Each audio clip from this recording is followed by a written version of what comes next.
Hi ಜೈ ಶ್ರೀರಾಮ್. ಇದೊಂದು ಗಾಡಿ ನೋಡಿ ಜುಪಿಟರು. ಆ್ಯಕ್ಚುಲಿ ಕಸ್ಟಮರ್ ಬಂದ್ಬಿಟ್ಟು ಒಂದು 35 ಕಿಲೋಮೀಟ್ರಿಂದ ಬಂದಿದ್ದರು ಕಸ್ಟಮರ್. ಇದು ಏನಂತ ಹೇಳಿದರೆ ಗಾಡಿ ಇಂಜಿನ್ ರೆಡಿ ಮಾಡಬೇಕಂತ ಹೇಳಿಬಿಟ್ಟು ಬಂದಿದ್ದರು ಕಸ್ಟಮರು. ಈ ಟೆಂಪೋದಲ್ಲಿ ತೊಗೊಂಬಂದಿದ್ರು ಈ ಗಾಡಿನ. ಆ್ಯಕ್ಚುಲಿ ಈ ಗಾಡಿ ಬಂದಾಗ ಸರಿ ಅಂತ ಹೇಳ್ಬಿಟ್ಟು ಗಾಡಿ ತೊಗೊಂಡೆ. ಆ ಕಸ್ಟಮರ್ ಮುಂದೆ ಗಾಡಿ ಬಿಚ್ಚೋಣ ಅಂತ ಹೇಳಿದ್ರೆ ನನಗೆ ಆ್ಯಕ್ಚುಲಿ ತುಂಬ ಕೆಲಸ ಇತ್ತು, ಅದಕ್ಕೆ ಬಿಚ್ಚೋಕ್ಕಾಗಿಲ್ಲ. ಸೊ ಒಂದು 3 to 4 ಡೇಸ್ ಬಿಟ್ಟು ಬಿಚ್ಚಿ ಆಮೇಲೆ ಇದೇ ಥರ ಫುಲ್ ವೀಡಿಯೋ ಮಾಡಿಬಿಟ್ಟು ಕಸ್ಟಮರ್ ಕಳಿಸಿದ್ದೆ. ಏನು ಪ್ರಾಬ್ಲಮ್ ಆಗಿದೆ ಅಂತ ಹೇಳ್ಬಿಟ್ಟು ಗೊತ್ತಾಗಲಿ ಅಂತ ಹೇಳ್ಬಿಟ್ಟು ಕಸ್ಟಮರ್ಗೆ, ಯಾಕಂದರೆ ಕಸ್ಟಮರ್ ಇರಲಿಲ್ಲ ಸ್ಪಾಟಲ್ಲಿ, ಅದಕ್ಕೋಸ್ಕರ. ಆಮೇಲೆ ಈ ಗಾಡೀಲಿ ಏನೇನು ಪ್ರಾಬ್ಲಮ್ ಇತ್ತು ಅಂತ ಹೇಳಿದ್ರೆ ಕ್ಲಚ್ ರೋಲರ್ ಬಾಡಿ, ಆಮೇಲೆ ಕ್ಲಚ್ಚಲ್ಲಿ ಸ್ವಲ್ಪ ಲೈಟಾಗಿ ಕೆಲಸ ಇತ್ತು. ಬಟ್ ಬೆಲ್ಟ್ ಎಲ್ಲ ಚೆನ್ನಾಗಿತ್ತು. ಈ ಇದರಲ್ಲಿ ಇನ್ನೊಂದು ಏನಂತ ಹೇಳಿದ್ರೆ ಹೆಡ್ಡು ಬೋರ್ ಎಲ್ಲ ಬಿಚ್ಚಿದಾಗ ಆ್ಯಕ್ಚುಲಿ ಒಂದು ಸಲ ಮಾಡಿದ್ದಾರೆ ಕ್ಲಚ್ ಇದು ಇಂಜಿನ್ ಕೆಲಸ ಮಾಡಿದ್ದಾರೆ, ಬಟ್ ಅದು ಕರೆಕ್ಟಾಗಿ ಆಗಿಲ್ಲ.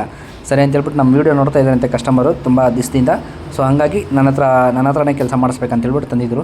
ಕ್ಲಚ್ ಕೆಲಸ ಮಾಡಿಸಿದ್ದಾರೆ ನೋಡಿ. ಈ ಕ್ಲಚ್ ಎಲ್ಲ ತೊಗೊಂಡು ಕೊಟ್ಟಿದ್ದಾರೆ. ಇದು ನೋಡಿದರೆ ಫುಲ್ ಲೋಕಲ್ ಕ್ಲಚ್ ಹಾಕಿದ್ದಾರೆ. ಅಂದರೆ ಪುಲ್ಲಿ, ಇದು ಲೋಕಲ್ ಪುಲ್ಲಿ. ಇದು ಈ ಲೋಕಲ್ ಪುಲ್ಲಿನೇ ಏನಾಗುತ್ತೆ ಅಂತ ಹೇಳಿದ್ರೆ, ಲೋಕಲ್ ಪುಲ್ಲಿನಲ್ಲಿ ನಿಮಗೆ ಪುಲ್ಲಿ ಪಿನ್ ಕಿಟ್ಟು ಅದೆಲ್ಲ ನಿಮಗೆ ರಿಮೂವ್ ಮಾಡೋಕ್ಕಾಗಲ್ಲ, ಆ ಥರ ಲೋಕಲ್ ಕ್ಲಚ್ ಅದು. ಸೊ ಹಂಗಾಗಿ ಕಸ್ಟಮರ್ ಹೇಳಿದ್ರು ಅದನ್ನೇ ಹಾಕಿ ನಾನು ನೆಕ್ಸ್ಟ್ ಚೇಂಜ್ ಮಾಡ್ಕೊಳ್ತೀನಿ ಅಂತ ಹೇಳಿದೆ. ಯಾಕಂದರೆ ಇಂಜಿನ್ ಕೆಲಸ ಮಾಡಬೇಕಾದ್ರೆ ಎಲ್ಲ ಕಾಸ್ಟ್ ಜಾಸ್ತಿ ಆಗುತ್ತಲ್ವ.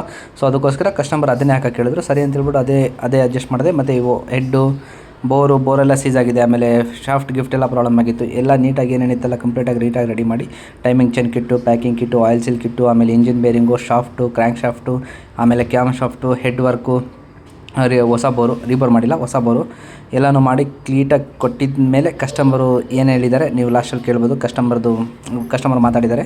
ಹಾಗೆ ನಿಮ್ಮ ಗಾಡಿನೂ ಈ ಥರ ಏನೋ ರೆಡಿ ಮಾಡಬೇಕಂತ ಹೇಳಿದರೆ ನನಗೆ ನಂಬರ್ಗೆ ಫೋನ್ ಮಾಡಿ, ಸ್ಕ್ರೀನ್ ಮೇಲೆ ಕಾಣಿಸ್ತಾ ಇರೋ ನಂಬರ್ಗೆ ಫೋನ್ ಮಾಡಿ, ಆಮೇಲೆ ಬರಬೇಕಾದ್ರೆ ಕಾಲ್ ಮಾಡ್ಕೊಂಡು ಬನ್ನಿ, ನಿಮ್ಮ ಗಾಡಿನೂ ರೆಡಿ ಮಾಡಿಕೊಡ್ತೀನಿ. ಹಾಗೆ ಈ ವಿಡಿಯೋ ಇಷ್ಟ ಆಗಿದ್ದರೆ ಲೈಕ್ ಮಾಡಿ, ಶೇರ್ ಮಾಡಿ. ಹಾಗೆ ನನ್ನ ಯೂಟ್ಯೂಬ್ ಚಾನಲ್ನ ಸಬ್ಸ್ಕ್ರೈಬ್ ಮಾಡಿ. ನನ್ನ ಯೂಟ್ಯೂಬ್ ಚಾನಲ್ ಹೆಸರು ಬಂದುಬಿಟ್ಟು ಸಾನ್ವಿ ಬೈಕ್ ಗ್ಯಾರೇಜ್ ಅಂತ. ಬರಬೇಕಾದ್ರೆ ಕಾಲ್ ಮಾಡ್ಕೊಂಡು ಬನ್ನಿ. ಮತ್ತು ಇನ್ನೊಂದೇನು ಇಂಪಾರ್ಟೆಂಟ್ ವಿಷಯ ಏನಂದರೆ, ಗಾಡಿ ಇಂಜಿನ್ ರೆಡಿ ಮಾಡೋದು ಮೇನೆಲ್ಲ ನೀವು ಮೇಂಟೈನ್ ಮಾಡ್ಕೋಬೇಕು. ನೀವು ಮೇಂಟೈನ್ ಮಾಡ್ಕೊಂಡಿಲ್ಲ ಅಂದರೆ ನೀವು ಶೋರೂಮಿಂದ ಹೊಸ ಇಂಜಿನೇ ತೊಗೊಂಬಂದು ಫಿಕ್ಸ್ ಮಾಡ್ಕೊಂಬಿಟ್ರು ನಿಮಗೆ ಇಂಜಿನ್ ಪ್ರಾಬ್ಲಮ್ ಬಂದೇ ಬರುತ್ತೆ. ಯಾಕಂದರೆ ಎವ್ರಿ 2000ಗೆ ಕರೆಕ್ಟಾಗಿ ಗಾಡಿ ಸರ್ವಿಸ್ ಮಾಡ್ಕೋಬೇಕು. ಮತ್ತು ಏನಾದರೂ ಸ್ವಲ್ಪ ಸೌಂಡ್ ಬಂತ ಹೋಗಿ ಚೆಕ್ ಮಾಡಿಸ್ಕೊಳ್ತಾ ಇರಬೇಕು. ಎವ್ರಿ 2000ಇಂದ 2500ಗೆ ಸರ್ವಿಸ್ ಮಾಡ್ಕೋಬೇಕು. ಸರ್ ನಮಸ್ಕಾರ. ಸರ್ ನಮಸ್ಕಾರ. ಹಾಂ ಸರ್, ಎಲ್ಲಿಂದ ಬಂದಿರಿ ಸರ್? ಸರ್ ನಾವು ಬಸವೇಶ್ವರ ಟೆಂಪೋದಲ್ಲಿ ಹಾಕೊಂಡು ಬಂದ್ರಿ. ಆ ಟೆಂಪೋದಲ್ಲಿ ಕರೆಕ್ಟ್ ಅಲ್ವಾ? ಇವಾಗ ತಿರ್ಗಾ ಟೆಂಪೋಲ್ ಹಾಕಬೇಕು. ಸರ್ ಕೆಲಸ ಏನು ಅನಿಸ್ತದೆ ಸರ್? ಸರ್ ಚೆನ್ನಾಗಿದೆ ಕೆಲಸ. ಹಾಂ, ಓಕೆ. ಮಾಡಿಸ್ಬೋದು. ನೀವು ನೋಡ್ಕೊಂಡು ಬಂದ್ರಲ್ಲ, ಅದೇ ರೀತಿ ನಿಮಗೆ ಗಾಡಿ ಕೆಲಸ ಆಗಿದೆಯಾ?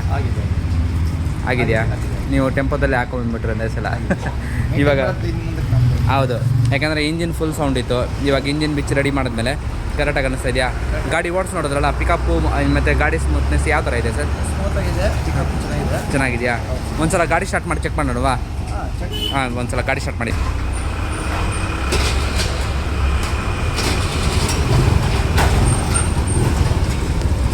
ರೈಸ್ ಮಾಡಿ ಸರ್ ನೋಡೋಣ.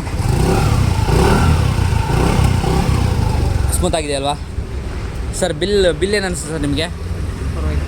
ಬಿಲ್ಲು ಓಕೆನಾ? ನೀವು ತುಂಬ ಕಡೆ ರೆಡಿ ಮಾಡಿಸ್ತೀವಿ ಅಂತ ಹೇಳ್ತಾ ಇದ್ರಿ, ಮತ್ತು ಕರೆಕ್ಟಾಗಿ ಆಗಿಲ್ಲ ಅಂತ ಹೇಳ್ತಾ ಇದ್ರಿ. ಹಾಂ, ಓಕೆ. ಅದಕ್ಕೋಸ್ಕರ ನಾವು ಆಗ್ತಿದೆ ಅದಕ್ಕೋಸ್ಕರ ನಾವು ತೊಗೊಂಬಂದು ನೀಟಾಗಿ ಮಾಡ್ತೀವಿ. Thank you sir. ಅದೇ ಥರ ಕೆಲಸ ಆಗಿದೆಯಲ್ವಾ? Thank you sir. Thank you.